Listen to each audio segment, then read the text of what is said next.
Oui, bonjour à tous. Un petit commentaire concernant donc ce verset que je mets en ligne de Deutéronome chapitre 30 verset 15, qui est une petite réponse concernant le débat que nous avons mené hier soir sur l'au-delà et le paradis.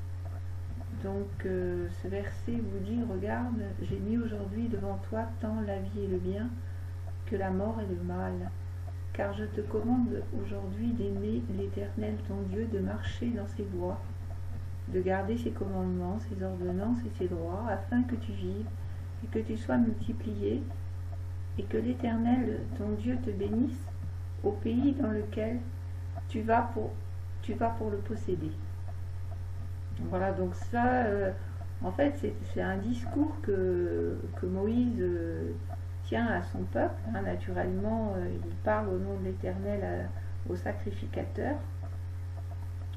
Donc il va leur demander aux sacrificateurs de rappeler toute la loi de l'Éternel.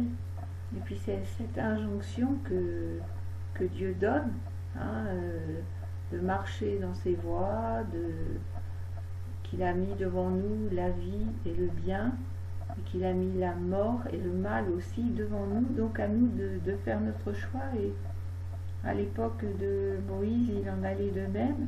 Il y avait un choix aussi à faire.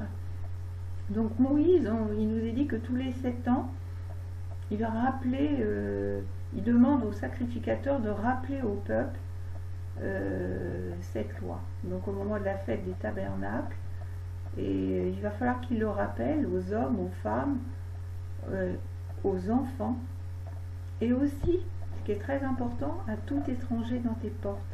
C'est-à-dire tous les gens qui étaient étrangers, parce que bon, on sait que nous, les gentils, on a été greffés à Israël. Donc effectivement, ce verset-là, ça s'adresse d'abord à Israël, ça s'est adressé d'abord à Israël, mais ça s'adresse aussi à nous, actuellement.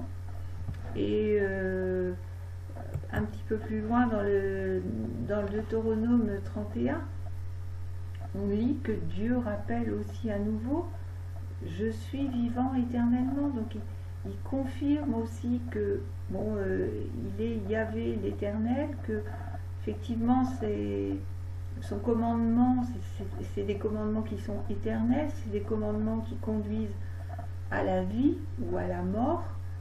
Et voilà, il ajoute aussi dans le chapitre 31, Nation, réjouissez-vous avec son peuple, car il vengera le sang de ses serviteurs et il fera tomber la vengeance sur ses ennemis.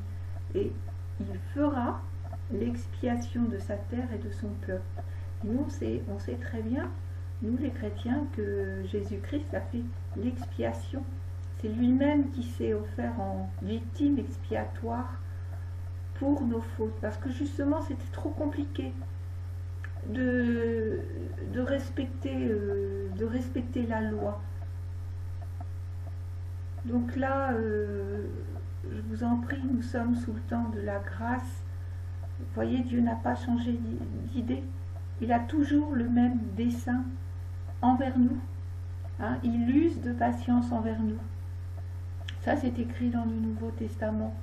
Donc, je vous en conjure, choisissez la vie, choisissez le bien, choisissez les commandements de Dieu. Amen.